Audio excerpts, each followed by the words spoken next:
All right, Bills fans, Patriots fans, if you guys want to join in. What's going on, everybody? Gen 716, aka Gen Sports, back here again. And today, I want to quickly recap the Buffalo Bills going against the New England Patriots for the second time now. And it is the end of Week 16. The Buffalo Bills were able to pull off a dominant victory over the New England Patriots, winning this game 38-9. The largest win that the Buffalo Bills has had all year round. So, yeah, two straight games in a row now that they've actually had blowouts. Think about that. I mean, I complained that, hey, the Buffalo Bills can't finish teams off, and what I mean by that is that they'll be dominant in the first half, and the second half comes around, and then they'll struggle, and then they'll let the team back in the game, and then it's a dogfight literally in the fourth quarter. But the last couple of weeks, the Buffalo Bills have figured out to not let a team back in. Now, granted, those are two bad football teams. The Broncos and the Patriots are two bad football teams. But the point being is that even in the past, even against the bad football teams, we still kind of struggle with them of not kind of finishing, of not really just putting our foot on the gas pedal and pretty much just destroying them in the fourth. So I love what I'm seeing so far. We continue to get better in certain areas. We continue to figure out how to win in certain areas, and that's how you're gonna win the playoffs. You just can't really rely on one aspect of the of your game in order for you to win. No, when you're in the playoffs, you have to win in a bunch of ways. You gotta, sometimes you're not gonna have a good passing night. So what do? You gotta run the football. Sometimes you're not gonna do good running the ball. You gotta pass the football. Sometimes you have to rely on your special teams unit. Sometimes you have to rely on your defense to kind of carry the football team. So the Buffalo Bills have kind of figured that out. And we have found so many different ways to win. Even when we're not playing good as a whole, we have still found some ways to win. But this one was a very, very dominant victory over against the New England Patriots. I will say the one weakness that we had today was against the running game, and that was pretty much in the first half how we gave up over 129 yards rushing. 90 yards, we're literally giving up rushing. The 90-yard drive where the Patriots scored a touchdown, literally all run the football. That was literally the majority of where their rush yards came. Besides that, I feel like the Buffalo Bills did a pretty good job of stopping the run.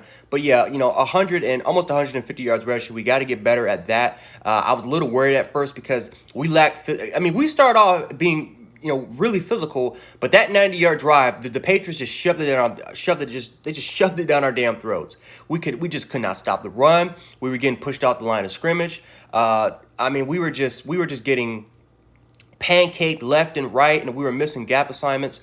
But besides that one drive, again, the Buffalo Bills defense were pretty much disciplined, especially in the back end of their secondary. Now, granted, the last time we played the Patriots, Cam Newton had some success against them, right? Jacoby Myers was pretty much damn near unguardable.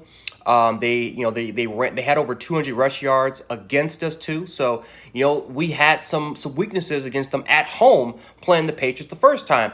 This week it seemed like we schemed a lot better. We were more physical than the New England Patriots on the defensive side of the ball. I feel like, again, the back end of our secondary was much more disciplined.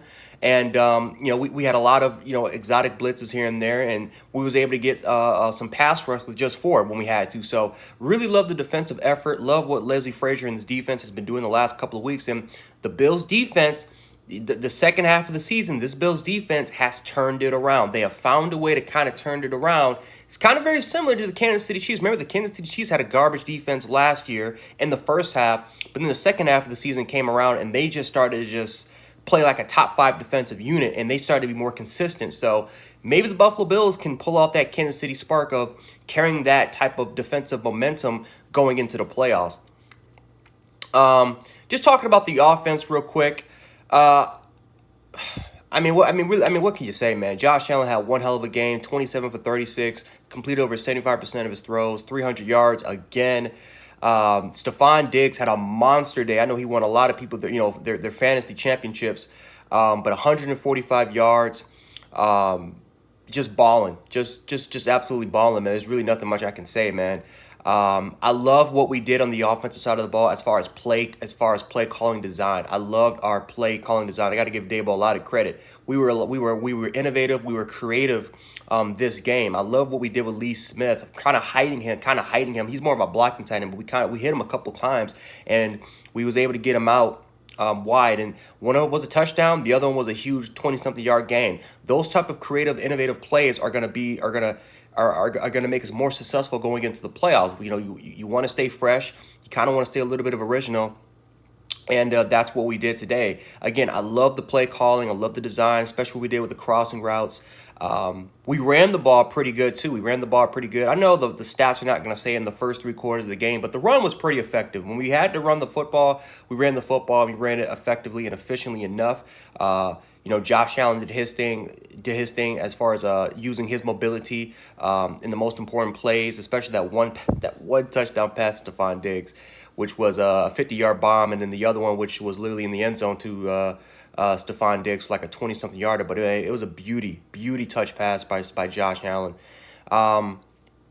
But yeah, man, love the effort. 38-9, didn't have to stress. I mean, by the time, it was 31-9. What was the score? Yeah, it was like 31-9. I went downstairs, got myself something to drink, made myself some steak. And I was able to just relax the rest of the day. I want to have more days of that. I don't want more days where we're up big in the first half and the second half comes, I'm all stressed out. But yeah, the Buffalo Bills are now 12-3. They are right now the number 2 seed in the NFL. We'll see what happens next week if the Buffalo Bills are going to play their starters or if they're going to rest them for the Dolphins game. I wouldn't be shocked at all if they rest their starters, especially because Cole Beasley got hurt. I mean, now this was when Matt Barkley was in the game, and Cole Beasley was wide open on a crosser, and Matt Barkley kind of threw it behind him. But he hurt himself, and he's one of our more important players. And I don't think it's a serious injury, but it could be something that could kind of sit him out for next week. So, if I'm the Buffalo Bills, I don't know. It's a tough situation because you want to get that number 2 seed, because if Kansas City if they fall in the divisional round, and if the Buffalo Bills win their divisional round, that means in the conference championship, they'll get home field advantage. And I understand that this is a tough year with the Buffalo Bills, where pretty much no team in this league kind of has home field advantage. I mean, unless you got some fans in there, but even some fans are like, 10,000, 20,000. They're not the same compared to having 80, 90, 100,000 people in your stadium. So I don't even think that really home field advantage matters unless you're like going across the country. And looking at some of the playoff teams that are in here, I think worst case scenario, you're on a plane and it's like a 2-hour flight it's like a 2-hour flight, worst case scenario. Now, you could have a COVID situation like the Browns kind of had when they were on their way to New York, but I don't know. It's just, I really don't think home field advantage just doesn't even matter that much. But if the Buffalo Bills do get an opportunity to get the number 2 seed, I wouldn't be surprised at all if they try to get it against the Dolphins. So, again, we'll see what happens against the Dolphins. The Dolphins are playing for a wild card spot. It's not over for them yet. So they're literally going to play all their starters. They're going to go hard. And we'll see. I would just say that. We'll see if we're trying to go for 13-3 or we're going to settle with resting our starters, go 12-4, and maybe be a number 2, number 3 seed. We don't know. We got to see what happens with the Browns and the Steelers. That's probably the game that I'm probably going to keep track of, honestly. I might actually watch that game more than the Bills game just to see what happens. But I don't know. We're just going to have to find out and see. But anyway, guys, if you guys liked the video, make sure to hit the like button, share the video, and also subscribe. Again, hitting that notification bell lets me know that you guys want more NFL weekly recaps, more NFL content, especially if you're a Bills fan too. I will post daily Bills videos here and there. So, you guys, once again, if you guys like the joint, please like the video, share the video, subscribe. And that's all I got for you guys today. So, yeah, Jan716, aka Jan Sports. I'll check you guys out later. Peace. Have a good night.